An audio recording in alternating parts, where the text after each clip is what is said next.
வணக்கம் வந்தனம் மக்களே, இது தமிழச்சு குரல், உங்களில் ஒரு குரல். இந்த காணொலியில் நீங்கள் பார்க்க போகிற சிறுகதை உன் நினைவே போதும். சிஎம்முக்கும் ரிப்போர்ட்டருக்கும் காதலாம். பார்த்துடலாமா என்னான்னு?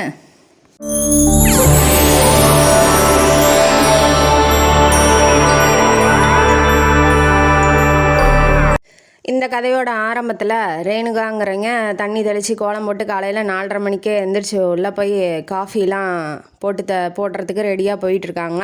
இப்போ அவங்களோட மருமக பிரியா வராங்க. என்னம்மா ஏம்மா இந்நேரத்துக்கே எழுந்திரிச்சிட்டிங்க, என்னை எழுப்பி விட்ருக்கலாம்ல, நான் பண்ணியிருப்பேன்லன்னு கேட்குறாங்க. அதெல்லாம் வேண்டாம்மா, உனக்கே உடம்பு சரியில்லை, நீ போய் ரெஸ்ட் எடு, நான் காஃபி போட்டு எடுத்துகிட்டு வரேன்னு சொல்கிறாங்க. ஏன்னா மாமியார் மருமகளும் இப்படி பேசிக்கிறாங்க. இதெல்லாம் அதிசயம், கதைகளில் மட்டும்தான் நடக்கும். ஏன்னா நிஜத்தில் நீ ஏன் எந்திரிச்சு வரலன்னு கத்துவாங்க. இப்போ இவர் வராரு, நம்ம ரேணுகாவோட பையன், அவர் பேர் உபேந்திரன். அவர் இது என்ன வீடா, இதெல்லாம் ஒரு வீடான்னு கேட்குறேன். என்ன மாமியார் மருமகனா இப்படி அம்மா பொண்ணு மாதிரி பேசிக்கிறீங்க? எங்கள் ஆஃபீஸில் பாருங்கள், அவன் தலை பிச்சுக்கிட்டு இருக்கான் மாமியார் மருமக சண்டையில் யார் பக்கம் பேசுறதுன்னு. எனக்கு அந்த மாதிரி ஒரு சுச்சுவேஷனே ஏற்படுத்தி தர மாட்டேங்கிறீங்களா, இதெல்லாம் ஒரு வீடே கிடையாதுன்னு அவர் வருத்தப்படுறாரு பாவம். அப்புறம் இவங்க போகிறாங்க, இவங்க மருமகளும் பின்னாடியே வராங்க. சரி நானும் காஃபி போடுறேன் தான் அப்படின்னு சொல்லிட்டு போனதுக்கப்புறம் இவங்க இப்போ தான் ஹீரோயினியை எழுப்ப போகிறாங்க. ஹீரோயினி பேர் யாழினி. காஃபி எடுத்துகிட்டு போகும்போது அவங்க தூங்கிட்டு இருக்காங்க. நைட்டு ஃபுல்லாக நிறையா நேரம் எழுதிக்கிட்டு இருந்ததுனால தூங்கிட்டோம், ஒரு 10 நிமிஷம் தூங்கிட்டோம், அப்புறமா எழுப்பிக்கலான்னு அம்மா போயிடுறாங்க. இப்போ திரும்பவும் காஃபி எடுத்துகிட்டு வரும்போது வேக வேகமாக பேகை தூக்கி எறிஞ்சிட்டு ஈரமாக உட்கார்றா நம்ம யாழினி. எங்கடி போயிட்டு வர, நீ தூங்கிட்டு இருக்கன்னு நினச்சிட்டு இருக்கேன், ஏன்டி இப்படி பண்ணுற, எங்கடி போயிட்டு வர இந்த நேரத்தில் இவ்வளோ காலையில் அப்படின்னு சொல்லி அவங்க அம்மா பதட்டத்தோடு விசாரிக்கிறாங்க. இல்லைம்மா, பஸ் ஸ்டாண்ட் வரைக்கும் போயிட்டு வந்தேன், ஃப்ரெண்டை பஸ் ஏற்றி விடுறதுக்கு அப்படின்னு சொல்கிறா, பொய் சொல்கிறா. அதுக்கு அவங்க கேட்குறாங்க எத்தனை மணிக்கு போனேன் அப்படின்னாட்டி 6 மணிக்கு தான்மா போனேன், நான் 4:30க்கே எழுந்திரிச்சிட்டேன், நீ எப்படி 6 மணிக்கு போனான்னு சொல்கிற?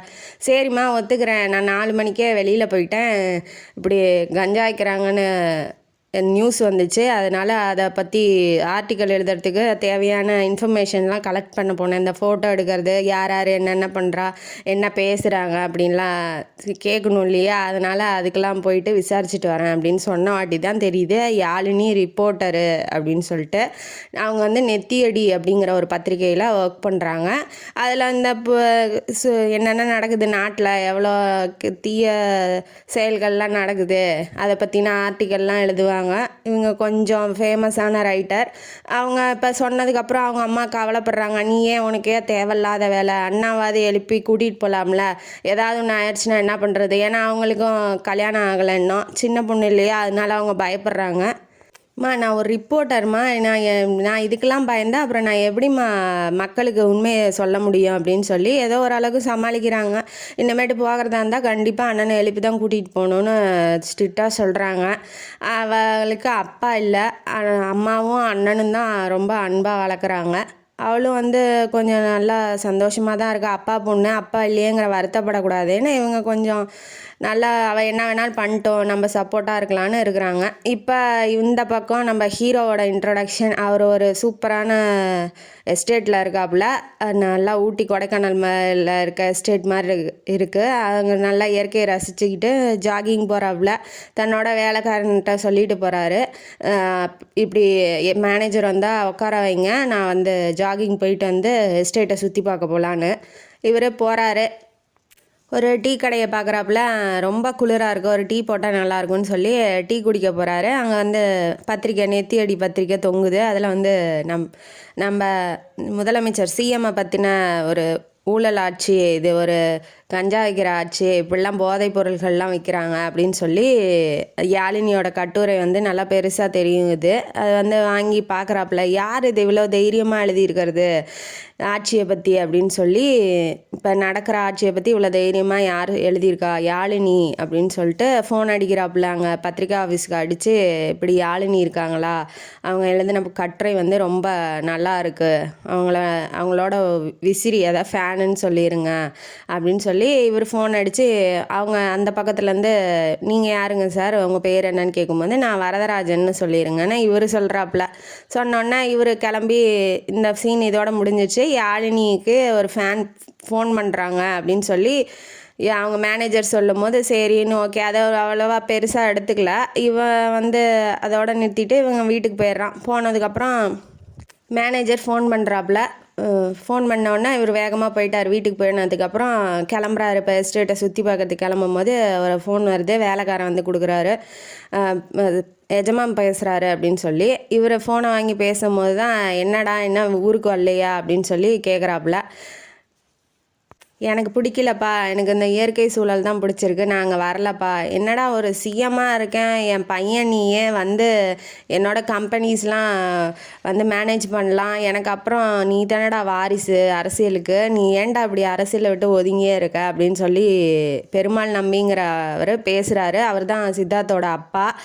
அவர் பேசும்போது தான் தெரியுது அவர் சிஎம்மாக இருக்கார். சிஎம்மை பற்றின கட்டுரை தான் யாழினி எழுதியிருக்கா அப்படிங்கிறது இப்போ தான் நமக்கு தெரியுது. சரின்ட்டு ஏன்னா அவர் பாராட்டியிருக்காரு, அப்பாவை பற்றியே இவ்வளோ தைரியமாக கரெக்டாக எழுதியிருக்காளே அப்படின்னு சொல்லி பாராட்டணுங்கிறதுக்காக ஃபோன் பண்ணியிருக்காரு. இப்போ அடுத்தது வந்து நான் வரலப்பா, எனக்கு வந்து அங்கே இருக்கிற சூழல்லாம் பிடிக்கல, ஒரே புகை தூசி ஹாரன் சத்தம், எனக்கு அதெல்லாம் வேண்டாம்ப்பா, நான் இயற்கையாக அமைதியாக சூழலில் வாழ விரும்புகிறேன், நான் வரல அப்படின்னு சொல்லி கட் அண்ட் ரைட்டாக சொல்கிறாரு. அடுத்தது உங்கள் அம்மா ரொம்ப நாளாக பார்க்கணுன்னு விருப்பப்படுறாங்க, நீங்கள் கொஞ்சம் வந்துட்டு போயே அப்படின்னு சொல்லி கூப்பிட்றாப்புல. நீங்கள் அவங்கள இங்கே வர சொல்லுங்கங்கும் போது அவளுக்கு உடம்பு சரியில்லடா, அவள் ஆஸ்துமா பேஷண்ட்டு, எப்படா வருவா, நீ வாடா அப்படின்னு சொல்கிறாரு. சரி நெக்ஸ்ட் வீக் வரேன் அப்படின்னு சொல்லிட்டு இவர் ஃபோனை வச்சிட்றாரு. அம்மா பார்க்கறதுக்கு ஊருக்கு வராப்புல. அப்பா அம்மா 2 பேருமே செல்லம், ஒரே பையங்கிறதுனால செல்லம் கொடுக்குறாங்க. வேறு சிஎம்மா அவருக்கு வந்து ரொம்ப பிடிச்ச அரசியலுக்கு வந்து தன்னோட பையனும் வரணும் அப்படின்னு சொல்லி நினைக்கிறாரு. அது ஒன்றும் தப்பு இல்லையே, அப்பா தொழிலாக பையன் நடத்தணுங்கிறது. இப்போ அவர் என்ன சொல்கிறாரு, வாடா அரசியலுக்கு, வாரிசு எனக்குன்னு வாரிசு நீ ஒருத்தந்தான் இருக்கா, நீ வந்துரு, இப்பயே வந்துரு, எனக்கு முடியல, உடம்பு முடியல அப்படின்னு சொல்லி சொல்கிறாப்புல. எனக்கு வேணாம்ப்பா, அரசியலே வேணாம், அந்த அரசியல் பக்கம் என்ன இழுக்காதீங்க, கம்பெனி மற்றபடி எஸ்டேட்லாம் நான் கஷ்டப்பட்டாலும் பரவாயில்ல பார்த்துக்கிறேன், ஆனால் அரசியலுக்கு மட்டும் என்னை கூப்பிடாதீங்க அப்படின்னு சொல்லி அவர் சொல்கிறாரு. உடனே அவங்க அம்மாவும் இழைச்சி போயிட்ட பிறகு நல்லா சாப்பிடுன்னு சாப்பாடு வைக்கிறாங்க. சாப்பிட்டு முடிச்சுட்டு என்ன சொல்கிறாரு, சரி உனக்கு ஒரு பொண்ணு பார்த்துருக்கேன், பெங்களூரில் கம்ப்யூட்டர் கம்பெனி வச்சு நடத்துகிறவங்க, அவங்க ரொம்ப பணக்காரங்க, அந்த பொண்ணு தரேன்னு சொல்கிறாங்க, நீ என்ன சொல்கிறேன்னு கேட்குறாங்க. கேட்டோன்னே இப்போதைக்கு வேணாம்ப்பா மேரேஜ், ஒரு 1 இயர் ஆகட்டும் அப்புறமா பண்ணிக்கிறேன்னு சொல்லிட்டு இப்போ திரும்ப எஸ்டேட்டுக்கு கிளம்பும் போது பின்னாடி முன்னாடி எல்லாம் பாதுகாப்புக்கு கார்லாம் வரும் இல்லையா, அந்த மாதிரி போகிறாரு. இவருக்கு எப்படின்னா எளிமையாக இருக்கணும், இந்த மாதிரி தொந்தரவு பண்ணக்கூடாது யாரையுமே, பாதுகாப்புக்குன்னு சொல்லி ஒரு 10 பேர்த்த கூட வச்சுக்கிட்டு பந்தா காமிக்கிறதுலாம் அவருக்கு பிடிக்காது. அதனால அந்த அரசியலும் வேணாம், அந்த பெரிய ஸ்டேட்டஸில் இருக்க பதவியும் வேணாம், நம்ம ஒரு எளிமையாக நார்மலான மனுஷன் மாதிரி வாழலான்னு நினைக்கிறதெல்லாம் நடந்துட்டு அப்புறம் கடவுள் எதுக்கு இருக்காரு, பார்க்கலாம் இவர் வாழ்க்கையில் என்ன நடக்குதுன்னு. சிக்னலில் காரு நிற்கிது.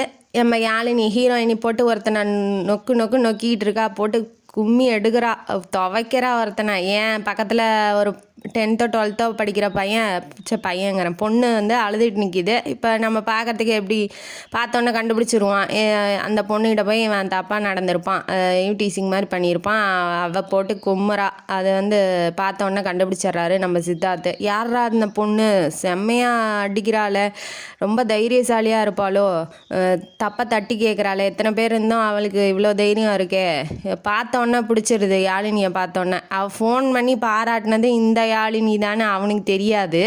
இப்போ பார்த்தோன்னா யாழினி அழகாக இருக்கா, தப்பை தட்டி கேட்குறா, தைரியசாலியாக இருக்காங்கும் போது அவளை பார்க்கணும், ஸ்பார்க் ஆகுது. சரி லவ் பண்ணலாம், கல்யாணம் பண்ணிக்கலாம், இந்த மாதிரி பொண்ணை தான் இவளையே பண்ணிக்கிட்டா என்ன அப்படின்னு நினைக்க தோணுது அவனுக்கு. அப்புறம் சரி நம்ம வந்துடலாம், வந்து எஸ்டேட்லேருந்து திரும்ப ஊருக்கு வந்தால் இவளை வந்து கண்டிப்பாக லவ் பண்ணி நம்ம ப்ரப்போஸ் பண்ணிடலாம் அப்படின்னு சொல்லிட்டு இவர் லவ் மூடோட போகிறாப்புல எஸ்டேட்டுக்கு. இப்போ யாழினிக்கு இவன் பார்த்ததோ இல்லை இவளை பிடிச்சிருக்குங்கிறதோ அவளுக்கு தெரியாது. அவள் வந்து அவனை அடிச்சுட்டு இப்படி திரும்பி பார்க்கும்போது அவன் தப்பிச்சு ஓடிடுறான். அவளை துரத்தி அவன் யூடிசிங் பண்ணான் இல்லையா, அவனை துரத்திக்கிட்டு இவள் ஓடிடுறா. இப்போ இந்த சீன் இதோட முடியுது. எஸ்டேட்டில் எப்போதும் போல் நம்ம ஹீரோ சித்தார்த்து ஜாகிங்க்கு ரெடியாக வராப்புல. போயிட்டே இருக்கும்போது ஒரு தவளை நிற்கிறாரு, ஒரு 2 பொண்ணுங்க கிராஸ் ஆகி போகிறாங்க. அது யார் அப்படின்னா நம்ம யாழினியும் அவங்க அண்ணியும். என்னடா இவளை சிக்னலில் பார்த்தோம், இங்கே எப்படி வந்தா அப்படின்னு சொல்லி இவருக்கு ஒரே ஆச்சரியம்.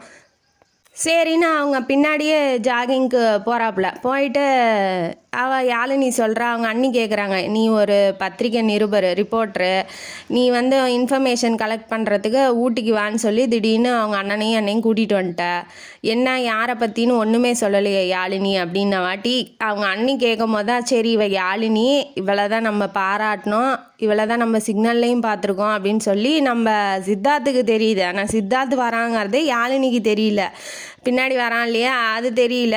அதுக்கு சொல்கிறா நான் ட்ரை பண்ண நீ அந்த சிஎம்மோட பையன் இங்கே தான் இருக்கானா, அவன் நல்லா பணத்துலேயே கொளுத்து போயிருப்பான், ஏதாவது தப்பு பண்ணுவான், அவனை பற்றி நான் ரிப்போர்ட் போடலான்னு தான் நான் இங்கே வந்தேன், நீ சர்ச் பண்ணேன், வீட்டுக்குள்ளே போய் கூட இன்ஃபர்மேஷன் கலெக்ட் பண்ண ரெடியாக இருந்தேன், உள்ளே போயிட்டேன், ஆனால் அவனை பற்றி நான் எந்த தகவலும் எனக்கு கிடைக்கவே இல்லை நீ அப்படின்னு சொல்லி சொல்லிகிட்டு இருக்கா.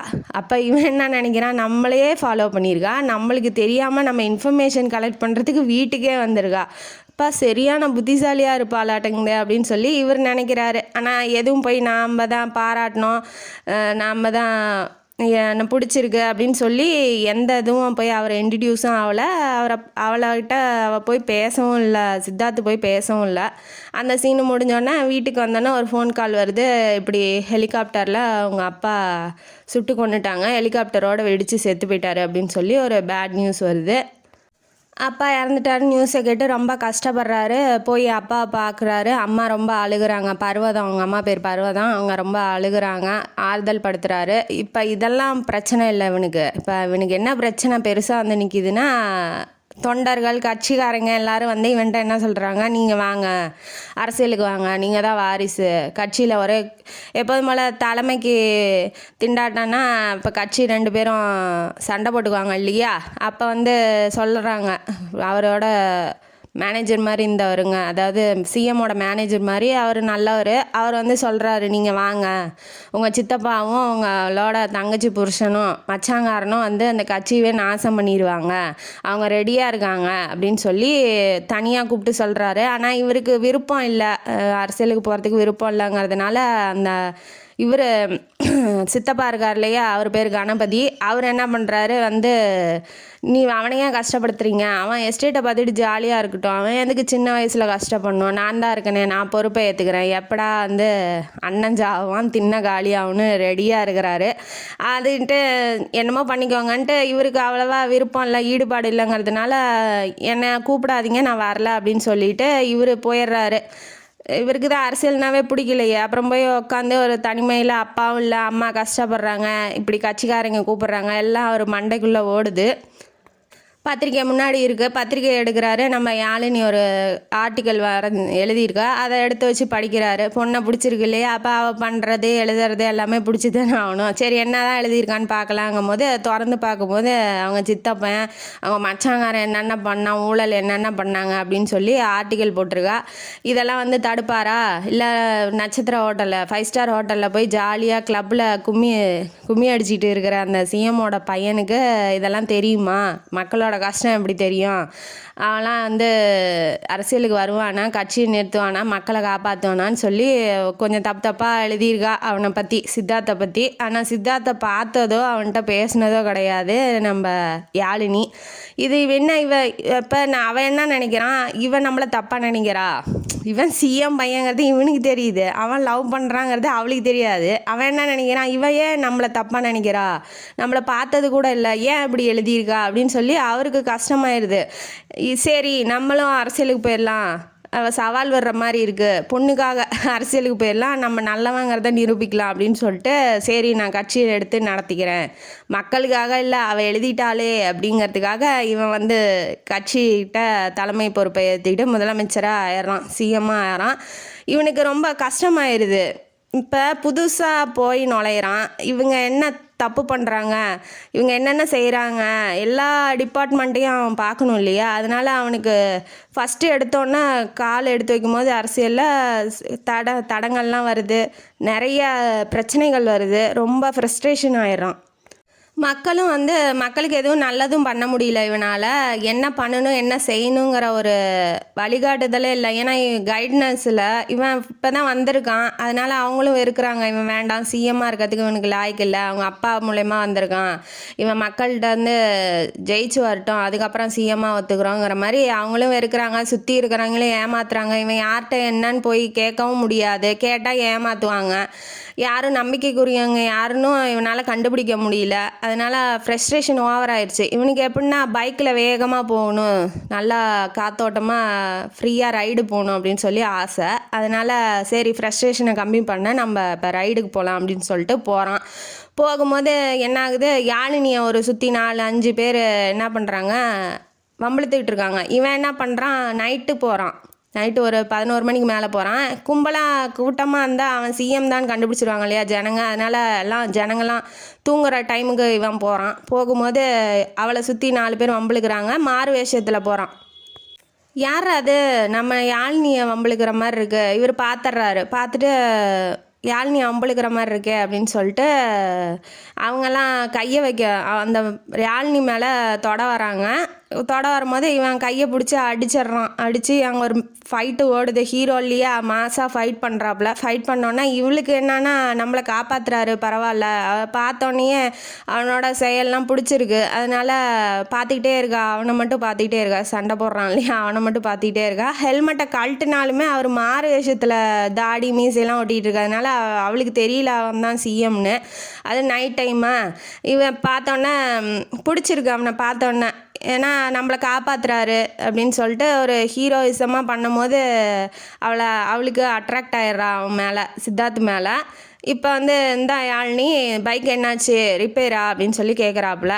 யாழினியா, என் பேர் உங்களுக்கு எப்படி தெரியும், அதெல்லாம் வேறு விஷயம், உங்களை எல்லாத்துக்குமே தெரியாது, நீங்கள் தான் ரிப்போர்ட்டராச்சே யாழினி மேடம் அப்படின்னு சொல்லி நான் உங்கள் ஆஃபீஸுக்கு கூட ஃபோன் அடித்து உங்களை பாராட்டியிருக்கேன் அப்படின்னு சொல்லி சொல்கிறாப்புல. ஓ நம்ம ஃபேன் ஆட்டங்குது அப்படின்னு அவளுக்கு இன்னும் கொஞ்சம் அட்ராக்ட் ஆயிடுறா. பிடிச்சிருக்கு, பார்த்து நம்ம ஃபேனுன்னு வேறு சொல்கிறாப்புல. சரின்ட்டு இவர் என்ன சொல்கிறாரு, நாளைக்கு பைக்கை எடுத்துகிட்டு வந்து தரேன், இன்றைக்கி வந்து வாங்க நான் வந்து உங்களை வீட்டில் விட்டுறேன் அப்படின்னு சொல்லிட்டு சொல்கிறாப்புல. சரி நான் உங்கள் பேர் என்னன்னு தெரிஞ்சுக்கலாமா அப்படிங்கும்போது இவன் பேரை சொல்ல முடியாது, சீனை ஆரம்பிக்கிறான் சித்தார்த்துன்னு சொல்கிறதுக்கு. அதுக்கு பதிலாக இவன் என்ன சொல்லிடுறான், சிவசுப்ரமணியன் அப்படின்னு சொல்லிடுறான். ஏன்னா இவன் சிஎம், இவன் வந்து நம்மளை காப்பாற்றுறதுக்கு வரான்னா அவன் எப்படி ரியாக்ட் பண்ணுவான்னு இவனுக்கு பயமாக இருக்குது. நான் வேண்டான்னு சொல்லிட்டானா ஏற்கனவே தப்பாக எழுதுறா. அங்கே போனேன் இங்கே போனேன் கிளப்பில் போனேன் டான்ஸ் ஆடினேன் பொண்ணுங்க கூட இருந்தான்னு எழுதிக்கிட்டு இருக்கா. இவன் சிஎம் நான் தான் அப்படின்னு சொன்னா இவன் தப்பாக நினச்சிக்கிட்டு ஏற்கனவே காண்டில் இருக்கா. இந்த லவ்வும் புட்டுக்குச்சுன்னா என்ன பண்ணுறதுன்னு பயப்படுறாப்புல. பயந்துட்டு பேரை மாற்றி சொல்லிவிட்டு இவளை ட்ராப் பண்ணிடுறாப்புல. இவளுக்கு என்னன்னா ஃபுல்லாக அவனை பற்றியே மறுநாள் ஃபுல்லாக நினச்சிக்கிட்டே இருக்கா. வேலையில் கான்சன்ட்ரேஷன் பண்ண முடியல. என்னடா இவன் யாராக இருப்பான், நம்ம ஃபேனுங்கிறானே, ஒரு நம்பர் கூட வாங்கலை, ஃபோன் நம்பர் கூட வாங்கலையே அப்படின்னு சொல்லி அவனை பற்றின நினப்பே ஓடிக்கிட்டே இருக்குது ஃபுல்லாக. சரின்னு வீட்டுக்கு போயிடுறா சீக்கிரமாக. போனதுக்கப்புறம் பைக் வந்துடுது. இந்தாங்க சிவா சார் கொடுக்க சொன்னார்னு ஒருத்தன் வந்து கொடுத்தோன்னே சரி போ அவரை திரும்ப பார்த்தா நம்ம வந்து பேர் என்ன ஊர் என்னன்னு கண்டுபிடிச்சி அவர்கிட்ட பேச வந்து முயற்சி பண்ணலாம் அப்படின்னு சொல்லி இவன் நினைக்கிறான். சரி இந்த ரிப்போர்ட்டர் விஷயமா கம்ப்யூட்டரில் ஏதாவது இன்ஃபர்மேஷன் வந்திருக்கா அப்படின்னு சொல்லி அவங்க ஸ்பை வச்சுருப்பாங்க இல்லையா, அந்த மூலயமா வந்திருக்கான்னு செக் பண்ண போகும்போது என்ன யாழினி நல்லா இருக்கீங்களா அப்படின்னு சொல்லி ஒரு சாட்டு மெசேஜ் வந்திருக்கு. இவங்க இப்போ 2 பேரும் சாட் பண்ணிக்கிறாங்க. அவனுக்கு தெரியும் இல்லையா, அவன் தான் சிஎம், யார் என்ன எங்கே இருக்கா, அவள் சாட்டு எந்த கம்ப்யூட்டர் யூஸ் பண்ணுறா, எந்த அந்த ஐடி என்ன, எந்த ஃபோன் நம்பர் என்ன, வீடு என்னன்னே தெரிஞ்சிருக்கும், எல்லாம் தெரியும் இல்லையா. அதனால் அவர் பண்ணுறாப்புல. இவர் யார் என்னன்னு இவளுக்கு தெரியாது. அதனால் ஓ சிவா தான் பண்ணியிருக்காரு அப்படின்னு சொல்லி இவன் கண்டுபிடிச்சோன்னா நீங்கள் எப்படி இருக்கீங்க, ரொம்ப தேங்க்ஸ், என்னால் நன்றி கூட சொல்ல முடியல அப்படின்னு சொல்லி இவன் அனுப்பிச்சி விட்றா. அப்புறம் கொஞ்சம் கொஞ்சமாக பேச ஆரம்பிக்கிறாங்க. பேசும்போது அவர் என்ன சொல்கிறா, இந்த மாதிரி ஃபேனுன்னு சொல்கிறீங்க, எல்லா ஆர்டிக்கிளும் படிப்பீங்களா அப்படின்னு சொல்லி இவ கேட்கல. அந்த இதில் சாட் பண்ணிக்கிறாங்க ரெண்டு பேரும். இப்போ பேசிக்கிறாங்க ஆனால் முகத்தை நேருக்கு நேராக பார்க்கல. இப்போ அவர் என்ன சொல்கிறாரு, ஆமாம் உங்களுக்கு ஏன் சிஎம் சித்தார்த் மேலே அவ்வளோ கோவம் அப்படின்னு சொல்லி இவன் தன்னை பற்றியே கேட்குறான். அப்படி கேட்கும்போது, ஆமாம் அவர் என்ன பண்ணிட்டாரு, ஃபஸ்ட் ஸ்டார் ஹோட்டலில் போய் சாப்பிட்டுட்டு இருப்பாரு, இல்லை பொண்ணுங்க கூட கிளப்பில் டான்ஸ் ஆடிட்டு இருப்பாரு, பணத்துக்கு பஞ்சம், ஊழல் தலைவிரிச்சு ஆடுது அப்படின்னு சொல்லி நீட்டமாக லிஸ்ட்டே போடுறா. இந்த மாதிரி மக்கள்லாம் காய்கறிலாம் விலை அதிகமாகிருச்சு, விவசாயிங்கள்லாம் கஷ்டப்படுறாங்க, இந்த ஊழல் அதிகமாகிருச்சு, இதெல்லாம் பார்க்காம அவர் என்ன பண்ணிகிட்டு இருக்காரு அப்படின்னு சொல்லி எழுதி சாட் மாதிரி போடுறா. அவளுக்கு என்னன்னா சிஎம்கிட்ட தான் பேசுகிறேன்னு அவளுக்கு தெரியாது, சும்மா ஃப்ரெண்டு மாதிரி பேசிகிட்டு இருக்கும்போது, ஏன் சிஎம்மை பற்றி கேட்டுட்ருக்கீங்க, அவன் என்னமோ பண்ணிட்டு போகிறான், நம்மளை பற்றி பேசலாமேன்னு இவ சொல்கிறா. இல்லை பரவாயில்ல சொல்லுங்கள், ஏன்னா எனக்கு அரசியல் பற்றி அவ்வளோவா தெரியாது, நீங்கள் உங்கள் மூலிமா நான் தெரிஞ்சுக்கலான்னு நினைக்கிறேன், ஏன் நீங்கள் என்ன கட்சி ஆரம்பிக்க போகிறீங்களா அப்படின்னு சொல்லி கேட்குறா. அதெல்லாம் இல்லை, ஃப்ரெண்ட்ஸு தானே, நம்ம ஃப்ரெண்டு தானே அப்படின்னு சொல்லி கேட்குறா. ஆமாம்மா ஃப்ரெண்டு தான் அப்படின்னு சொல்லி இவளும் சொல்ல ஆரம்பிக்கிறா. கொஞ்சம் கொஞ்சமாக அவள் சொல்கிறதெல்லாம் இவன் செய்கிறான், நடைமுறைப்படுத்துகிறான். அதாவது காய்கறி விலை அதிகமாகிடுச்சுனால இப்போ விவசாயிங்களுக்கெல்லாம் ரோட்லேயே கடை போட்டு கொடுத்துட்றான், இதில் நீங்களே டைரெக்டாக விற்றுக்கலாம் மக்கள்கிட்ட அப்படின்னு சொல்லி நிறையா பேர்த்துக்கு ரோடு சரியில்லைன்னா ரோடு போட்டு கொடுக்குறான், மக்களுக்கு என்னென்ன பிரச்சனை இருக்கோ எல்லாத்தையும் தீர்த்து வைக்கிறான். இப்போ இவளுக்கு என்னன்னா, நம்ம இவன்ட்ட தானே சொன்னோம், யார் சிவாட்ட சொன்னோம், அதெல்லாம் எப்படியே நேரில் நடக்கிற மாதிரி நடக்குது, நேரில் போய் சொன்னதை நடத்தி காமிக்கிற மாதிரி எப்படி எல்லாம் செயல்பாட்டுக்கு வருது அப்படின்னு சொல்லி இவளுக்கு ஆச்சரியமாக இருக்குது. அதையுமே சாட் பண்ணும்போது கேட்குறா அவள்கிட்ட, நம்ம தானே பேசிக்கிட்டு இருந்தோம், அவருக்கு எப்படி தெரியுது அப்படின்னு சொல்லி கேட்கும்போது, தெரியலையே, நம்மளை ஒட்டு கேட்குறாரோ என்னமோ சிஎம் அப்படின்னு சொல்லி கிண்டல் பண்ணுறான். ஆனால் அந்த அளவுக்குலாம் சிஎம்க்கு வேலை இருக்குமா அப்படின்னு சொல்லி இவளுக்கு தெரியும், அதனால் அதை பெருசாக எடுத்துக்கல. சரி நான் உங்களை மீட் பண்ணலாமா அப்படின்னு சொல்லி அவள் கேட்கும்போது, இப்போ வேணாமே அப்படின்னு சொல்லலாம். ஏன் வேணாங்கிறீங்க, மீட் பண்ணணுன்னு விருப்பப்படுறேன், உங்களை நேரில் பார்க்கணும், அன்னைக்கு பார்த்ததோட சரிங்கும் போது, சரி என்ன நீ கண்டுபிடிச்சிருவியா நேரில், அப்போ நான் வரேன், என்னை கண்டுபிடிக்க முடியுமா உன்னால் அப்படின்னு சொல்லி இவர் விளாட்றாரு. ஏன்னா இப்போ நேரில் போய் அவள்கிட்ட சொல்லவும் முடியாது, அவள் இன்னும் லவ்வும் சொல்லலை, ப்ரப்போஸும் பண்ணல, அவருக்கு என்ன பண்ணுவார், பயப்படுறாரு. சரி நான் நாளைக்கு ரிப்போர்ட்டர்ஸுக்கெலாம் ஒரு மீட்டிங் வச்சுருக்காங்க இல்லையா, அந்த இடத்துக்கு வரேன் அப்படின்னு சொல்கிறாரு. உடனே இவர் என்ன நினைக்கிறா, யாழினி உங்களுக்கு எப்படி தெரியும் ரிப்போர்ட்டர்ஸுக்கெலாம் மீட்டிங் அங்கே இருக்குது அப்படின்னு சொல்லி இவர் ஐயோ தப்பாக சொல்லிட்டோமோன்னு மழுப்புறாப்புல. இல்லை என் ஃப்ரெண்டு ரிப்போர்ட்டராக இருக்கான், அவன் சொன்னான் அப்படின்னு சொல்லி சொல்லிட்றாப்புல. யார் அந்த ஃப்ரெண்டு, என்ன எந்த பத்திரிகையில் வேலை செய்கிறாங்கன்னு இவ கேட்குறா. இதில் என்ன போங்கா இருக்குது, நீ தான் கண்டுபிடிக்கணும், என் ஃப்ரெண்டை சொல்லிட்டா நீ ஈஸியாக கண்டுபிடிச்சிட மாட்டியா, நான் சொல்ல மாட்டேன்னு அவர் சொல்கிறாரு. ரெண்டு பேத்துக்கும் இப்படி லவ் ஸ்டார்ட் ஆகுது, பேசிக்கிறாங்க ரெண்டு பேரும். இவன் மீட்டிங்கில் போய் முன்னாடியே உட்காந்தோடனே அவன் தான் பார்க்கணுங்கிற ஆர்வம் அவளுக்கு தாங்க முடியல, இன்ட்ரெஸ்டாக இருக்கா. இப்போ யார் ரிப்போர்ட்டருங்க ஃப்ரெண்டுங்கிறான், அப்போ ரிப்போர்ட்டர் கூட தான் வந்திருக்கணும் அப்படின்னு சொல்லிட்டு ரிப்போர்ட்டரெல்லாம் ஒவ்வொருத்தராக வாட்ச் பண்ணுறா. இவனாக இருப்பானா, இல்லை அவர் குரலை வச்சு அவரை பேசுகிறத வச்சு பார்த்தா அப்படி இவளே ஒரு இமேஜினேஷனில் ஒரு ஆளை செட் பண்ணிவிட்டு அவன் இருக்கானான்னு தேடிட்டு இருக்கா. ஆனால் சிஎம்மாக உட்காந்து பதில் சொல்லிகிட்டு இருக்கான், அவனை பார்க்கவே மாட்டேங்கிறா. ஏன்னா அவளுக்கு அந்த அளவுக்கு ஹைப்பெல்லாம் நம்மள்ட்ட பேச மாட்டான், ஒரு சாதாரண ரிப்போர்ட்ரு, அவள் எப்படி அந்த சிஎம் ரேஞ்சுக்கெலாம் யோசிப்பா.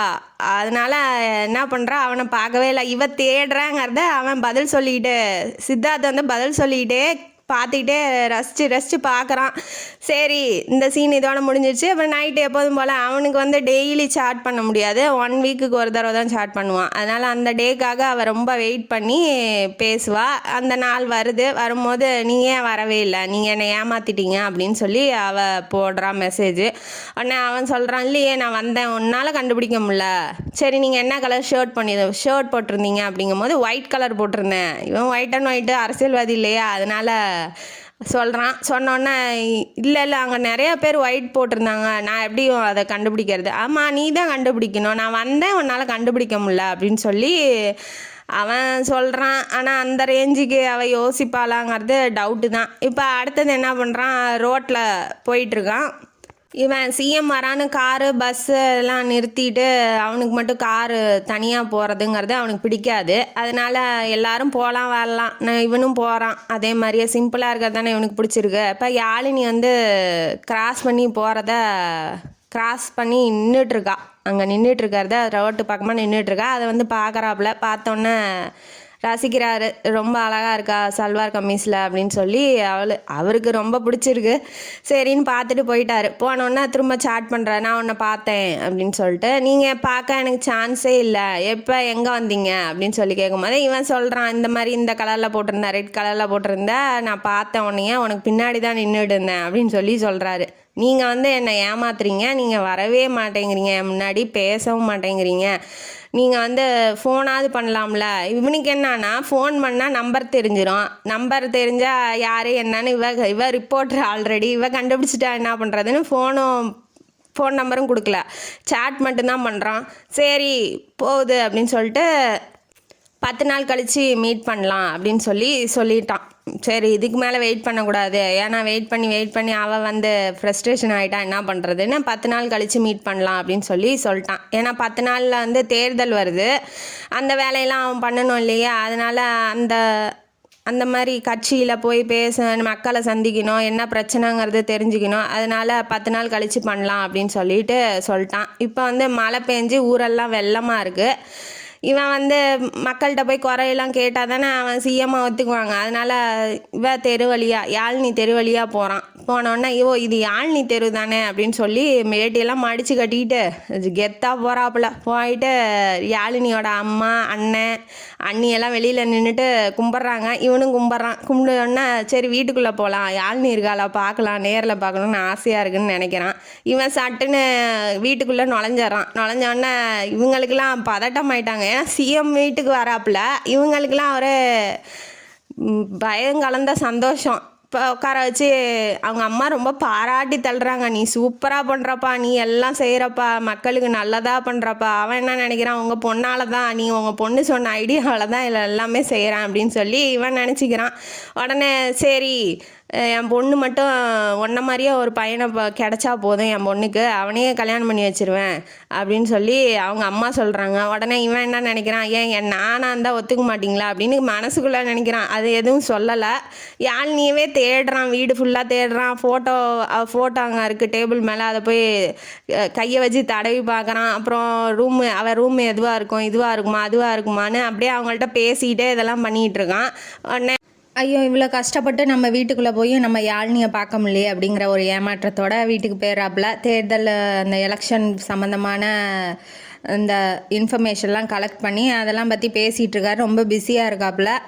இந்த டைமில் என்ன ஆகுது, இவர் சித்தார்த்தோட அம்மா வந்து கல்யாணம் பண்ணிக்கப்பா, ஏற்கனவே அப்பா பார்த்து வச்சார் இல்லையா, அந்த பொண்ணையே கல்யாணம் பண்ணிக்கிறியா அப்படின்னு சொல்லி கேட்க வராங்க. கூடவே அந்த சித்தப்பனும் இருக்கான், ஃப்ராடு இருக்கான் இல்லையா, அந்த சித்தப்பனும் கூடயே இருக்கான். அவன் என்ன சொல்கிறான், அதெல்லாம் வேண்டாம், என்னோட மச்சான் பொண்ணு இருக்குது பணக்கார பொண்ணு, அந்த பொண்ணு கல்யாணம் பண்ணிக்கோ, அதுவும் ரொம்ப அடக்கமாக இருக்கும், நல்லா உன் குடும்பத்துக்கு உன்னோட வாழ்க்கைக்கு ஏற்ற பொண்ணு அந்த பொண்ணு தான், நிறையா படிச்சிருக்கா அப்படி இப்படின்னு சொல்கிறான் அந்த சித்தப்பங்காரன். அவன் ஆல்ரெடி ஃப்ராடு, அவனை ஆல்ரெடி பதவியிலேருந்து தூக்கிட்டாப்புல நம்ம சித்தார்த்து. நீ என்ன சொன்னாலும் நான் நம்ப மாட்டேன்டா அப்படின்னு சொல்லியே லுக்கு விட்டுட்டு அம்மாட்ட சொல்கிறாப்புல, வேண்டாமா இப்போதைக்கு வேண்டாம், அந்த எலெக்ஷன் முடியட்டும், அதுக்கப்புறம் பொண்ணு பார்த்து கல்யாணம் பண்ணிக்கிறேன் அப்படின்னு சொல்லி அவன் சொல்கிறான். சரி எலெக்ஷனுக்கு அப்புறம் தானே நம்ம மச்சான் பொண்ணே கல்யாணம் பண்ணிக்குவாருன்னு அவன் சந்தோஷப்படுற நேரத்தில் இப்படி சொல்லிட்டாப்புல, என்னான்னு எனக்கு ஒரு பொண்ணை பிடிச்சிருக்கு, அந்த பொண்ணை தான் கல்யாணம் பண்ணிக்குவேன், நீ கவலைப்படாதம்மா அப்படின்னு சொல்லி யாழினியை மனசில் வச்சுட்டு சொல்கிறாப்புல. இவனுக்கு என்னன்னா, இவன் யாரை லவ் பண்ணுறான் நம்மளுக்கு தெரியாமல் அப்படின்னு சொல்லி இவனை வாட்ச் பண்ணும் அப்படின்னு முடிவு பண்ணுறான் சித்தப்பங்காரன். என்னென்ன பண்ணுறான், யார் கூட பேசுகிறான், ஃபோன்லாம் வந்து ஒட்டு கேட்குறான், யார் கூட பேசுகிறான், அந்த பொண்ணோட ஃபோன் பேசுகிறானா இல்லையான்லாம் ரொம்ப செக் பண்ணுறான். யாருன்னு கண்டுபிடிச்சே ஆகணும், அந்த பொண்ணை முதல்ல தூக்கணும்னு நினைக்கிறான். இந்த பக்கம் யாழினி வீட்லேயும் என்ன ஆகுது, அவங்க வீட்டில் பொண்ணு பார்க்க வராங்க. 2-3 மாப்பிள்ளை வந்து இவளும் ஏதோ வேறு பதில் சொல்லி ஏதோ மழுப்பி காரணம் சொல்லி வேண்டான்னு சொல்லிட்டா. இப்போ நம்ம சித்தார்த் என்கிற சிவாவுக்கு வந்து மெசேஜ் பண்ணுறா, இந்த மாதிரி இனிமேட்டு மறைக்க வேண்டாம், ஏன்னா இதுக்கு மேலே பொய்யும் சொல்ல முடியாது அம்மா அப்பாட்ட, அவங்களும் நம்ம சந்தோஷத்துக்கு தானே இதெல்லாம் பண்ணுறாங்கன்னு சொல்லிட்டு இவளே சொல்லிடலாம் அப்படின்னு தன்னோட காதலை வந்து சொல்லிடுறான் மெசேஜ் மூலமாக. நான் அப்படி உங்களை விரும்புகிறேன், நீங்கள் உங்களை பார்த்த மொதல் நிமிஷத்துலேயே நான் விரும்ப ஆரம்பிச்சிட்டேன், உங்களை பார்க்கணுன்னு நான் ஒவ்வொரு நொடியும் ஏங்கிட்டு இருக்கேன், நீங்கள் எப்போ வரீங்க, என்னோட காதலை நீங்கள் ஏற்றுக்குவீங்களா அப்படின்னு சொல்லி, இப்போ ஏற்றுக்கிட்டிங்கன்னா பதில் சொல்லுங்கன்னு இவ மெசேஜ் பண்ணி அமுச்சு விட்டான்னா, அவன் தான் எலெக்ஷன் இதில் இருக்கானே, பிஸியாக இருக்கான், அதனால் பார்க்கல. ஒரு 3 நாள் ஆகுது, 4 நாள் ஆகுது, அப்பயும் பார்க்கலையா. இவளுக்கு பயம் எடுத்துக்கிச்சு, நம்மளை பிடிக்கலையோ இல்லை நம்ம தெரியாமல் கேட்டுட்டோமோ, அவர் அந்த மாதிரி நினைக்கலையோ அப்படின்னு சொல்லி இவ வந்து தப்பாக நினைக்க ஆரம்பிக்கிறா. என்ன பண்ணுறது, ரொம்ப சோகமாக ஆயிட்டா. அந்த பக்கம் நம்ம சித்தார்த் வந்து ஒரு 4 நாள் கழித்து தான் மெசேஜே பார்க்குறாப்புல. பார்த்தோன்னா ஐயோ இவ அப்படி அமுச்சிருக்காளே, 4 நாள் ஆச்சு, அவள் என்ன நினைப்பாளோ, நம்மளை பற்றி தப்பாக நினச்சிருவாளோ, வேறு ஏதாவது முடிவுக்கு வந்துடுவாளோன்னு இவரும் பயந்துக்கிட்டு உடனே நைட்டு ஒரு 11 மணி இருக்கும், ஃபோன் பண்ணுறாப்புல. எப்போதும் ஃபோன் பண்ண மாட்டார், இந்த டைம் ஃபோன் பண்ணுறாரு. அவங்க அம்மா எடுத்துகிட்டு வந்து இந்த ஃபோன் ரொம்ப நேரமாக அடிச்சிட்ருக்கு, யாருன்னு பாருன்னு சொல்லி கொடுக்கும்போது அன்னோன் நம்பர்னு வருது. இவர் அடித்து முதல்ல ஃபோனை எடுத்தோன்னே ஹலோன்னு சொல்கிறா. இவ குரலை வந்து அந்த காப்பாற்றின பார்த்தீங்களா, அப்போ கேட்டதோடு சரி, திரும்ப கேட்கல. இப்போ அந்த பக்கத்துலேருந்து யாழ்னி அப்படின்னு சொல்லி கூப்பிடும்போது, ஓ இந்த எங்கேயும் கேட்டிருக்கோமே, உனக்கு நல்லா தெரியும் நான் யாருன்னு அப்படின்னு சொல்லி நினைக்கிறான். கண்டுபிடி யாழ்னி அப்படின்னு சொல்கிறான். உடனே வந்துட்டு சிவா அப்படின்னு சொல்லி அவள் கண்டுபிடிச்சோன்னே எதுக்கு ஃபோன் பண்ணீங்க அப்படின்னு கேட்கும் போது, நீ இப்படி மெசேஜ் அனுப்பியிருக்க, நான் பார்க்கல, சாரி, நான் கொஞ்சம் பிஸியாகிட்டேன் வேலையில், நீ மன்னிச்சுக்கோ என்னைய, நானும் ஒரு பொண்ணை மனசுக்கு உயிருக்கு உயிராக காதலிக்கிறேன், அவள் தான் என் மனசுக்குள்ளே சிம்மாசனம் போட்டு உக்காந்துட்ருக்கா அப்படின்னு சொல்லி சொன்னோன்னே இவ டல்லாயிடுறா. ஓ இப்போ நம்மளாம் இல்லையாட்டங்குது, வேறு யாரையோ லவ் பண்ணுறாங்க, நம்ம தான் தப்பாக மெசேஜ் பண்ணிட்டோன்னு இவ தப்பாக நினச்சிக்கிறான். ஆனால் உண்மையிலே அவன் அது வேறு யாரும் இல்லை, நீ தான் யாழ்னின்னு சொன்னதுக்கப்புறம் தான் அவளுக்கு சந்தோஷமாக இருக்குது. நீங்கள் வாங்க, உங்களை உடனே பார்க்கணுன்னு எனக்கு ஆசையாக இருக்குது, உங்கள் கூட பேசணும், உங்கள் முகத்தை பார்க்கணுன்னு எனக்கு ரொம்ப விருப்பப்படுறேன், சீக்கிரம் வாங்க அப்படின்னு சொல்லும் போது, என்ன 2 நாள் தானே பொறுத்துக்கோ, 10 நாள் கழித்து பார்க்குறேன்னா, இப்போ இன்னும் 2 நாள் தான் பாக்கி இருக்குது, 2 நாள் தானே, ஈவினிங் 6 மணிக்கு பார்க்குக்கிட்ட வந்துடு, நானும் வந்துடுறேன்னு சொல்லிட்டு ஃபோனை கட் பண்ணிடுறான். இந்த ஃபோனை என்ன பண்ணுறான், அந்த சித்தப்பங்காரன் ஒட்டு கேட்டுடுறான், யார் என்ன ஏதுன்னு. உடனே யாழ்னியை பற்றிய ஃபுல் பயோடேட்டாவும் கலெக்ட் பண்ணிட்டான். இப்போ என்ன நடக்க போகுது, யாழ்னி சொன்ன மாதிரியே எல்லாம் திட்டங்கள்லாம் நிறைவேற்றி மக்கள்கிட்ட கொண்டு போய் சேர்ந்ததுனால ஈஸியாக நம்ம சித்தார்த் வந்து ஜெயிச்சிட்றாப்புல. கட்சி எலெக்ஷன்லாம் வின் பண்ணிடுச்சு. அந்த கூட்டத்தில் அந்த எல்லாரும் சந்தோஷப்படுறப்ப கூட அவன் என்ன நினைக்கிறான், அன்னைக்கு தான் 6 மணிக்கு நம்ம பார்க்குக்கு போகணும், யாழ்னியை பார்க்கணும், வெயிட் பண்ணிகிட்டு இருப்பான், இந்த தடவையும் அவளை ஏமாற்றக்கூடாதுன்னு ரொம்ப ஃபீல் பண்ணுறான். இப்போ இந்த பக்கம் என்ன பண்ணுறா, அவள் ஒரு 10 நிமிஷம் முன்னாடியே வந்துடுறா, 5:50க்கே வந்துடுறா. வந்தோடனே எங்கே இன்னும் காணோம், வேகமாக ஸ்கூட்டி ஓட்டிகிட்டு வரா. இவனும் வந்து என்ன பண்ணுறான், 6 மணிக்கு தான் கிளம்புறான், கரெக்டாக 5 நிமிஷத்துக்கு முன்னாடி 5:55க்கு கிளம்புறான். வரான், அவனும் எல்லாத்தையும் ஏமாற்றிட்டு வரணும் இல்லையா, சிஎம்மு செக்யூரிட்டி இல்லாமல் எப்படி வர முடியும், அதனால் எல்லாத்தையும் ஏமாற்றிட்டு ஃப்ரெண்டை பைக் எடுத்துகிட்டு வர சொல்லிவிட்டு இப்போ கிளம்பி இவரும் பார்க்குக்கு வராப்புல. இவள் வந்து 5 நிமிஷம் முன்னாடியே வந்துடுறா. ஹேண்ட்பேக்கை வந்து ஸ்கூட்டியில் வச்சிட்றேன்னு எடுத்துகிட்டு ஐயோ வச்சுட்டோன்னு எடுத்துகிட்டு வரலான்னு திரும்ப ஸ்கூட்டிக்கிட்ட போகிறா. இதுக்குள்ளே அவன் வந்துட்டான். வந்து இறங்கி பார்க்கிட்ட வந்து நடந்து வராங்க. ஒரு 40 அடி கேப்பு தான். இவனும் பார்க்க போகிறா, அவளும் பார்க்க போகிறான்னு நினச்சிக்கிட்டு இருப்போம். கடைசியில் பார்த்தா டமால் அப்படிங்கிற ஒரு சத்தம் வருது. அந்த ஸ்கூட்டிக்கிட்ட நின்றுட்டு இந்த யாழ்னி ஹேண்ட்பேக்கை எடுத்தா பார்த்தீங்களா, அதில் பாம் இருந்திருக்கு, அது வெடிச்சிருச்சு. கொஞ்ச நேரம் கழித்து சுதாரிக்கிறாப்புல. நம்ம அதான் சத்தத்தில் அவர் கீழே படுத்திருப்பார். இப்போ எந்திரிச்சு என்னாச்சு, யாழ்னி எங்கே இருக்கா, அவளுக்கு ஏதாவது ஒன்று ஆயிருமோன்னு பயந்துகிட்டே எந்திரிக்கிறாரு. அவர் காலடியில் யாழ்னியோட இதயம் துடிச்சிட்ருக்கு தனியாக. அவள் வெடிச்சிட்டா, பாம் வெடித்ததில் அவள் சுக்குநூறாக ஆயிட்டா. அவளோட இதயம் மட்டும் நம்ம சித்தார்த்து காலடியில் இருக்குது, துடிச்சிக்கிட்டு பார்த்தோன்னே கத்துறாரு, யாழ்னி யாழ்னி யாழ்னின்னு கத்துறாரு. எவ்வளோ கத்துனாலும் அவள் வரப்போகிறதில்ல, அவ்வளோதான், செத்து போயிட்டா. அந்த இதயத்தை பார்த்துட்டே இருந்தார். அது கொஞ்ச நேரத்தில் அந்த இதயமும் நின்றுச்சு. தன்னோட இதயம் வந்து சுக்குநூறாக நொறுங்கி போய் அங்கேயே அழுகிறாரு நம்ம சித்தார்த்து. அவ்வளோதான், இனிமேட்டு அவளை பார்க்க முடியாது, நம்ம காதலை சொல்லவும் முடியாது. நான் யாருன்னே தெரியாமல் அவள் எவ்வளோ உதவி செஞ்சுருக்கா, அதெல்லாம் வந்து சொல்லலாம், நம்ம காதலை வெளிப்படுத்தலான்னு வரும்போது இப்படி ஆயிடுச்சேன்னு ரொம்ப அழுகிறாரு. அழுதா என்ன பண்ணுறது, அந்த சித்தப்பன் இருக்கானே, அவன் மட்டும் என் கையில் கிடச்சானா அவ்வளோதான், எனக்கு அவ்வளோ கோவம் வருது. இப்போ அவர் போயிடுறாரு, என்ன பண்ண முடியும், ஒன்றும் பண்ண முடியாது. இப்போ சிஎம்மாக இருக்காப்புல, இவரும் வந்து நின்று ரொம்ப நேரம் அழுக கூட அவரால் முடியாது. ஏன்னா எங்கே காணோன்னு சொல்லி செக்யூரிட்டிலாம் வந்து தேட ஆரம்பிச்சிருவாங்க. அதனால் கொஞ்சம் சுதாரிச்சுட்டு அவளோட பழகின நாட்கள், அவளோட பேசிய பேச்சு இதெல்லாம் நினச்சி பார்த்துட்டு அப்படியே போகிறாரு. அவளோட நினைவு மட்டும் சுமந்துக்கிட்டு போகிறாப்புல. அதுக்கு மேலே அவரால் ஒன்றும் பண்ண முடியல. இந்த பக்கம் கணபதி என்ன, அந்த சித்தப்பங்காரன் ஃப்ராடு அந்த வில்லன் இருக்கான் பார்த்தீங்களா, அவன் என்ன பண்ணுறான், ஏன்டா அவளை மட்டும் கொண்டான், இவனையும் கொல்ல வேண்டியதானே, இவனுக்கும் சேர்த்து தான் வச்சுருக்கான். 2 பேரும் மீட் பண்ணுறாங்க, 2 பேரும் அடித்து சதறட்டோன்னு. இப்போ இவன் லேட்டாக வந்துட்டான். செக்யூரிட்டிலாம் மேனேஜ் பண்ணிட்டு வர்றதுக்கு ஒரு 10 நிமிஷம் லேட் ஆயிடுச்சு. போய் கரெக்டாக ஹேண்ட்பேக் 6 மணிக்கு தொடவும் ஹேண்ட்பேக்கில் வந்து பாம் வச்சுருக்கான். அவள் மட்டும் வெடித்து சிதறிட்டா. இவன் விடுவான், சிஎம்மாக இருந்துட்டு யார் வச்சான்னு சொல்லி சித்தப்பா அவளை தான் க்ளோஸ் ஆயிடுவான், அது வேணால் கேரண்டி. இப்படியே யாழினியோட நினைவை சுமந்துக்கிட்டு நம்ம சித்தார்த் வாழ போகிறாருன்னு சொல்லி இந்த கதையை ஆசிரியர் முடிக்கிறாப்புல.